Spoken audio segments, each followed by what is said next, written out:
dedicated to Eastern and Southern Kentucky. This is WYMT Mountain News This Morning.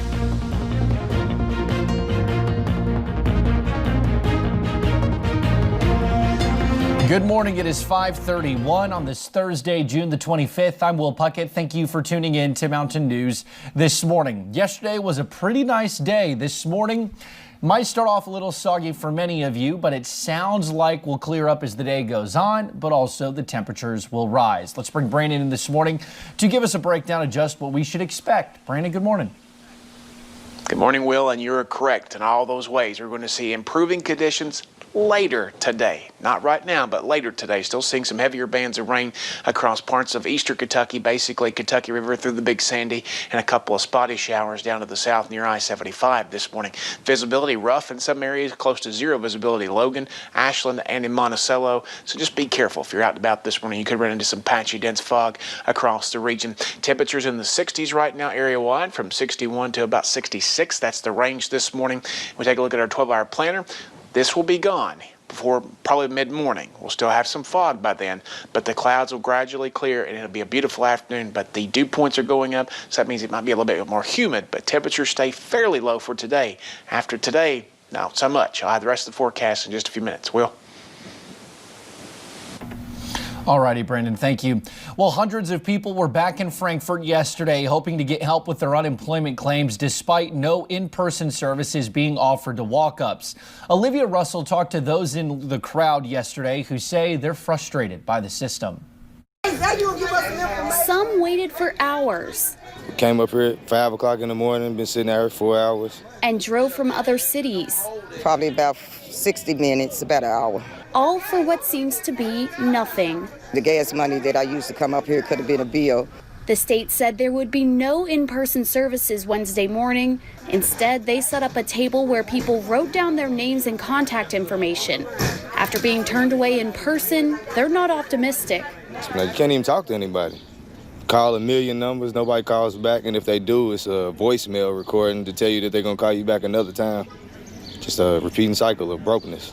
Byron Lewis thought his unemployment claim was handled early. He got checks for about a month, then nothing. Everybody's kind of going through a confusing time right now, and then this money stuff on top of it, it's not helping. We just want to be able to pay our bills in peace. Others haven't had a paycheck in months, and they're getting desperate. I have no income. I haven't worked since March 17th, so I have no money. As each day passes, times get tougher. Everybody's desperate, everybody's hungry, everybody's bills is behind, so we have to survive. With no income and no answers, the one thing they all seem to have is frustration. In Frankfort, Olivia Russell, WKYT. Meanwhile, county clerks are still hard at work counting votes. In Johnson County, Clerk Sally Holbrook mailed out nearly 3,500 ballots and has gotten almost 3,000 back. Holbrook says she thinks this way of voting with mail-in, early voting, and in-person could be easier for many to vote. This has made voting more accessible, and that people are taking advantage of that. And I always appreciate people that exercising the right to vote, because it's not just your right, it's your privilege, to be able to vote. And so many men and women have fought and died for us to have that right, and we should always go vote. Votes will be counted until Saturday, the 27th. Well, in Lawrence County, one of the items on Tuesday's primary election ballot would be to allow for a winery at Savage Farms in the Fallsburg area to sell wine. If passed, it would be one of just a few wineries to serve alcohol in our region. The vote is looking to be in the farm's favor, but they're still waiting the results from those absentee ballots. WYMT's Connor James has more. Nestled away in Fallsburg, the folks here at Savage Farms have made maple syrup for decades. We've been producing maple syrup for 25 years, and we finally started doing it commercially. And we tap about 1,000 trees right now. Keith Moore is the owner here. They saw other people who owned maple farms making maple-style wine, and one thing led to another, and they made a batch here. And we really liked it. So from that point, we started making other wines, and then we got licensed. And we started a little winery here. There are several different fruit wines here at this cozy location, but for the longest time, they had a problem amplified by this year. As a small farm winery, the laws were kind of limited. We can only sell at events in wet territory. So this year we have not sold one bottle of wine because obviously all the events are canceled because of the COVID-19. That's why this was on the ballot, a yes or no vote allowing the sale of alcohol at wineries in the Fallsburg precinct, where it's currently dry. As of now, they're cautiously optimistic. Really, it's growing faster than we can keep up with right now. So hopefully it just helps everyone. If it were to pass, they'd put a new building here to sell that wine. They say the maple syrup already brings people to the farm and to the county, and are hoping this vote will only increase that. You know, we're going to bring people to the farm. We're going to bring people to Lawrence County. In Fallsburg, Connor James, WYMT Mountain News. Now, the winery has already applied for a distributor's license so they can sell in stores. They just want to be able to host events and have the ability to sell wine on their farm as well. We want to remind you that the latest election results are on our website, but they're not final. We will not learn the complete results until Tuesday, June 30th. Well, it is a classic excuse, my dog ate my homework. But what about my dog ate my ballot? That is exactly what one woman running for office in Lexington had to prove on Election Day. Christine Stanley and her husband got their ballots in the mail this past weekend when Athena, Apollo, and Starbuck decided to turn them into chew toys. They were guided by a county clerk to piece it back together and vote. But after taking a harder look at the slobbery, punctured, and torn ballots, they decided it was best they vote in person. We had to show them that our dogs actually damaged the ballots. And then they moved to allow us to vote that day, and we got our slip. Now, it took multiple trips and more time than they expected, but they say they are content with that as it helps maintain the integrity of the absentee voting system. Well, Governor Beshear announced a new partnership with the Dutch company that he says will help stabilize the U.S. food supply and create hundreds of Eastern Kentucky jobs. Governor Beshear said the public-private partnership will be a springboard off the App Harvest endeavor that is building a major tomato greenhouse in Rowan County. The governor said Kentucky is making a major step forward with Agrotech, with jobs ranging from $13 an hour entry-level jobs with full benefits to doctor-level salaries. Senior advisor Rodkey Atkins says what is a great day for Kentucky is an unbelievable day for Eastern Kentucky. To know that the Dutch government is looking at Kentucky to bring that infrastructure here to create the other companies that maybe make the steel or make the type of equipment that has to go in these facilities to build here in Eastern Kentucky and throughout Kentucky.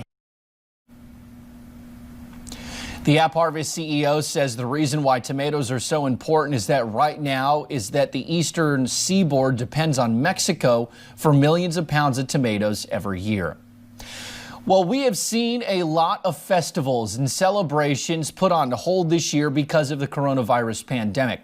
Yesterday, officials announced the cancellation of the annual Nibrock Festival in Corbin. It now joins a growing list of cancellations, but some towns are still moving forward with their plans. Krista Frost explains the difficult situation organizers are in. It's one of the biggest holidays of the year, and it's followed by several other summer festivals unique to every town. Nibrock in Corbin running 67 years strong, but this 68th year is now canceled due to COVID-19. Another popular festival, the World Chicken Festival, was canceled last week.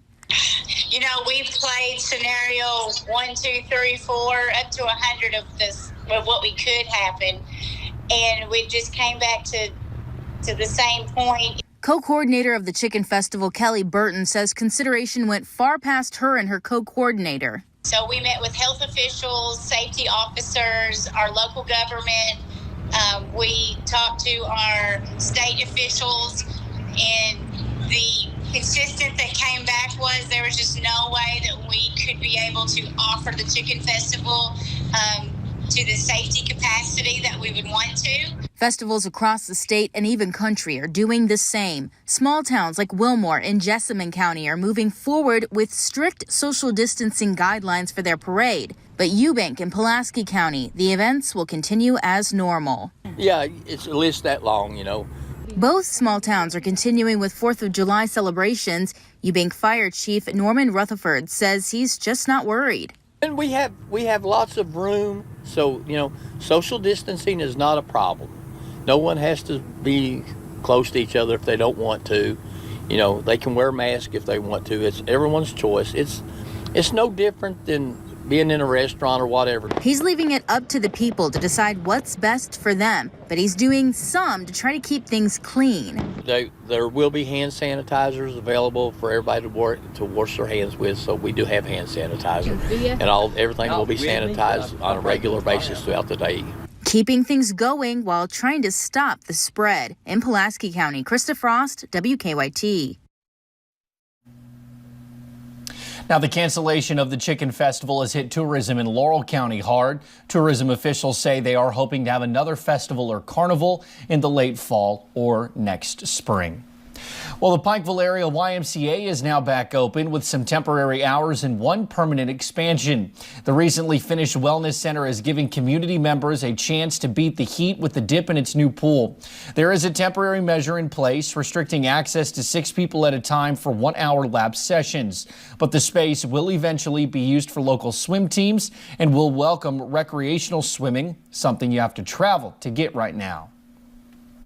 In Hazard, in the Breaks area over in Logan. So this will be a destination for people. And you know, we kind of thought that early on, just hearing information and feedback from a study that we conducted was that people would drive to come here.